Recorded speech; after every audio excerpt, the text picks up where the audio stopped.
대장동 의혹의 핵심 인물이죠. 화천대유 대주주 김만배 씨와 천화동인 4호 소유주 남욱 변호사에 대해서 오늘 새벽 구속영장이 발부됐습니다. 법원은 배임 등 범죄 혐의가 소명되고 증거를 인멸할 염려가 있다고 판단했죠. 수사는 이제 윗선으로 확대될 전망입니다.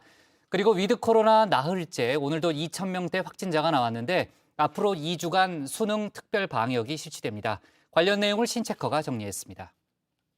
네, JTBC의 가장 빠른 저녁 종합 뉴스 맞춤형 뉴스 큐레이션 뉴스픽 5입니다.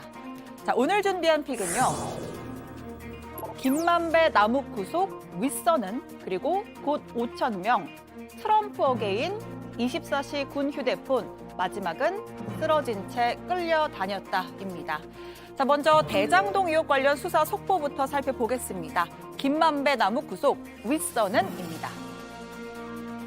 오늘 3시간 반 넘게 심사 받으셨는데 이제 제가 너무 모르는 부분들이 많이 제시가 됐고 그 과정들이 그래서 향후에 그 어떤 뭐 수사나 아니면은 재판 과정에서 충분히 그 설명될 거라고 생각합니다. 오늘 소명은 충분히 하셨다고 네, 생각하십니까? 충분히 설명. 오늘 2시간 넘게 심사 받으셨는데 어떤 점 위주로 소명하셨습니까? 정민용 변호사한테 35억 왜 주신 거예요? 네, 대장동 의혹의 핵심 인물 화천대유의 대주주인 김만배 씨와 천화동인 4호 실소유주 남욱 변호사가 오늘 새벽 구속됐습니다. 법원은 범죄 혐의가 소명되고 증거인멸에 염려가 있다며 영장 발부 사유를 밝혔는데요. 자, 여기서 법원이 소명됐다라고 판단한 범죄 혐의는 배임입니다. 이 소설로 치면 갈등 구조가 아주 복잡한 추리소설쯤 될 것 같습니다. 대장동 잔혹사 다시 한번 간단히 정리해 보겠습니다. 일단 이야기는 이재명 지사가 성남시장으로 재직하던 시절 이 대장동 도시개발 사업 방식을 민간에서 공공민간 공동사업으로 전환하면서 시작이 됩니다. 이 성남시는 약 5천억 원의 개발 이익을 환수했지만 나머지 그 2배가 넘는 1조 원의 이익은 특정 개인이 지분을 100% 소유한 화천대유라는 민간회사로 돌아갔습니다. 누가 왜 이 민간회사에게 막대한 이익을 몰아줬는지 설계자 찾기가 시작된 겁니다. 현재까지 검찰이 파악한 유력 용의자 총 5명입니다. 먼저 성남도시개발공사 기획본부장 출신인 유동규 씨가 있고요. 민간회사 측 인물인 김만배, 남욱, 정민용, 마지막으로 정영학 회계사가 있습니다. 검찰은 이들이 사실상 한 몸이라고 봤는데요. 화천대유에 유리한 대장동 공모지침서를 만들고 이 과정에서 각각 정관계 로비, 자금 대출, 실무 담당으로 역할을 분담했습니다. 자, 5인방 중에 키맨 3명을 구속하면서 검찰은 대장동 초과이익 환수 조항이 삭제된 경우에 또 성남시 등 윗선이 대장동 팀의 배임 공모 계획에 관여한 정황이 있는지를 들여다볼 계획입니다. 당시에 성남시장이었던 민주당 이재명 대선 후보의 관여 여부를 확인하는 수사도 불가피해졌습니다. 설계한 사람이 범인이라는데 그건 도둑질을 설계한 사람은 도둑이 맞고 공익 환수를 설계한 사람은 착한 사람이죠. 이런 가운데 구속된 유동규 전 본부장이 검찰의 압수수색 직전 이재명 후보의 최측근인 정진상 민주당 선대위 비서실 부실장과 약 2시간가량 통화한 사실이 확인됐습니다.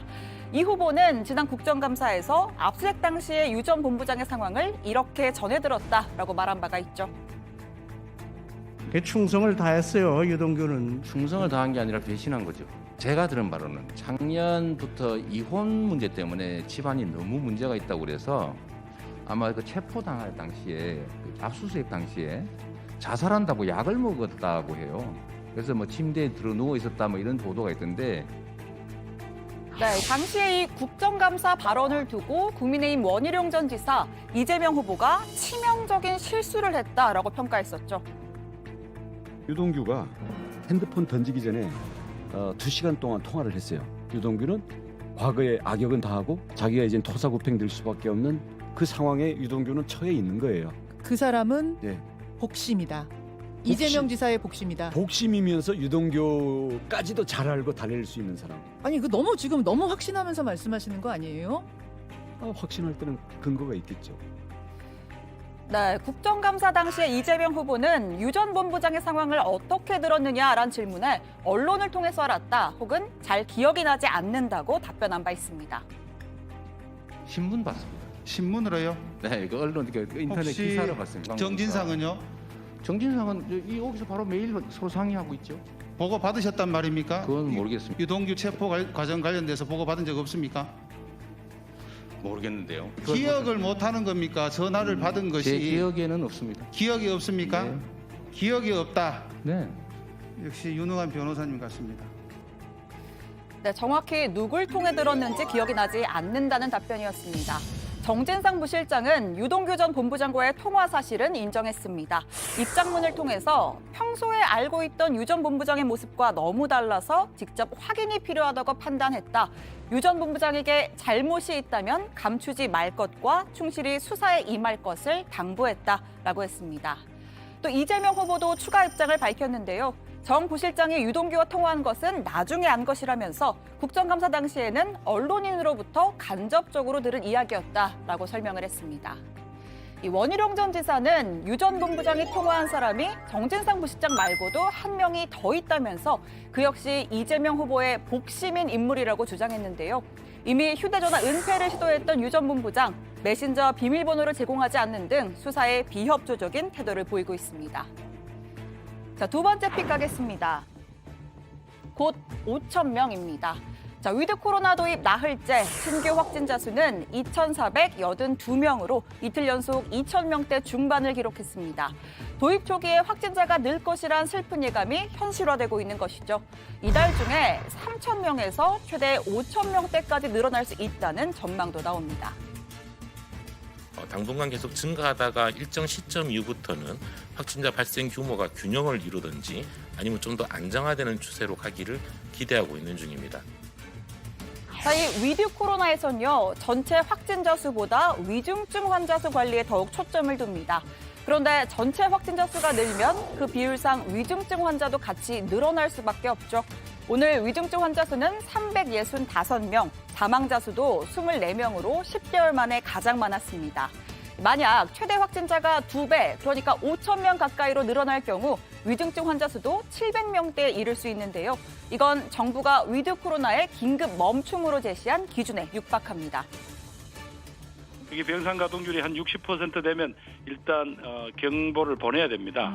그래서 한 75% 정도가 넘어가면 그때는 할 수 없습니다. 국민들한테 상황을 말씀드리고 일단 긴급 멈춤을 해야 합니다. 교육부는 오는 18일 치러지는 대학 수능까지 약 2주간 특별 방역 기간을 운영합니다. 수험생들의 방문이 집중되는 독서실과 스터디 카페, 그리고 PC방과 노래방 같은 다중이용시설, 그리고 대학별 전형을 앞둔 대학을 상대로 집중 방역 점검에 나서고요. 또 수능 일주일 전인 11일부터는 전국 고등학교 수업을 원격으로 전환합니다. 이 확진자든 유증상자든 수능을 문제없이 치를 수 있도록 준비도 했습니다. 확진 수험생은 수능 2주 전부터 지정 병원 또는 치료센터에 머물면서 시험을 보면 되고요. 격리 또는 유증상자는 아예 별도의 시험장을 마련해뒀습니다. 수험생에 대해서는 이제 신속 검사와 검체 신속 수송을 저희가 준비를 해놓은 상태입니다. 만약에 양성이 나온다라고 하면은 새벽에라도 늦게라도 그 지역에 있는 사전에 배정된 병원이나 생활치료센터에 배정이 되실 예정이고요. 네, 이어지는 픽 보겠습니다. 세 번째는 트럼프 어게인으로 잡았는데요.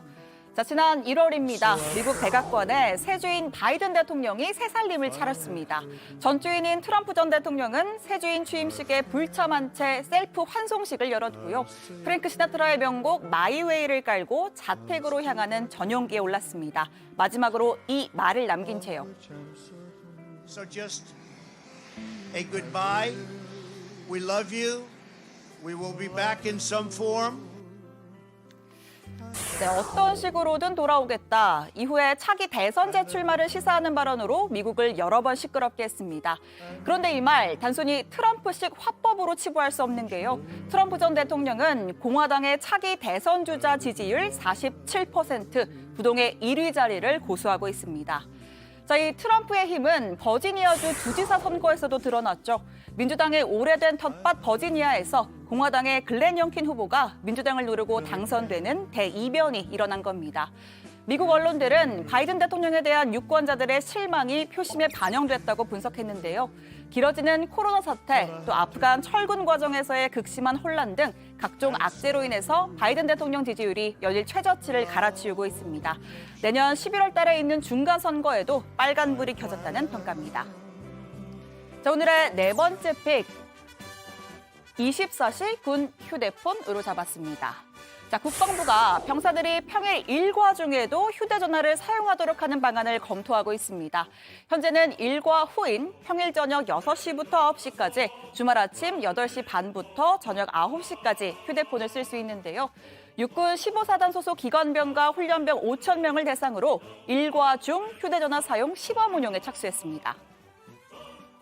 휴대전화 사용 시간 확대에 대한 순기능뿐만 아니라 역기능까지 세밀하게 분석해서 시행 여부를 신중하게 판단해달라는 제안한 바가 있었습니다. 지금 현재 한 개 부대를 대상으로 해서 시범 운영을 하고 있고, 네, 이 시범 운용은 첫 번째 24시간 허용, 두 번째 평일 오전 점호부터 일과 개시까지, 세 번째 평일 오전 점호부터 저녁 9시까지 이렇게 3개 그룹으로 나눠서 진행하고 있습니다. 휴대전화 사용 제한이 과도한 기본권 침해라는 비판에 따른 조치인데요. 다만 국내 보안 유지와 임무 수행에 차질을 빚을 수 있다는 우려도 적지 않습니다. 여러분의 생각은 어떠신가요? 자, 오늘의 마지막 픽, 쓰러진 채 끌려다녔다입니다. 자, 주변 사람들에게 자신과의 연인 관계를 알렸다는 이유로 고 황혜진 씨를 때려 숨지게 한 30대 남성 이모 씨. 사기치사 혐의로 넘겨진 첫 번째 재판에서 자신의 혐의를 모두 인정했습니다. 이 씨는 손발을 떨며 울먹이면서 100번 사과하겠다고 고개를 숙였다고 하죠. JTBC는 사건 당일의 모습이 담긴 CCTV 영상을 입수했습니다. 이 영상에는 폭행으로 이미 의식을 잃은 예진 씨를 이곳저곳으로 끌고 다니는 모습이 찍혀 있습니다. 예진 씨가 살고 있던 8층에 도착했지만 A 씨는 다시 1층 아래 로비층을 눌렀고 예진 씨를 끌고 다시 내려옵니다. 엘리베이터로 끌려 들어가고 나올 때마다 예진 씨의 목은 앞뒤로 꺾였습니다. 이마가 바닥에 부딪히기도 합니다. 8층에 갔다가 계속 끌고 다니거든요. 응급조치하지 않고 또 떨어뜨리고. 병원으로 옮겨진 예진 씨는 약 3주 동안 혼수 상태에 빠져 있다가 결국 숨을 거뒀습니다. 오늘 재판에서 예진 씨의 유족을 비롯한 많은 이들이 눈물을 쏟았는데요. 유족들은 이 씨에게 상해치사가 아닌 살인죄를 적용하는 게 맞다고 했습니다. 다음 재판은 오는 18일에 열릴 예정입니다. 자, 여러분은 어떤 소식을 오늘의 원픽으로 꼽으셨나요? 들어가서 이야기해보겠습니다. 뉴스픽 5였습니다.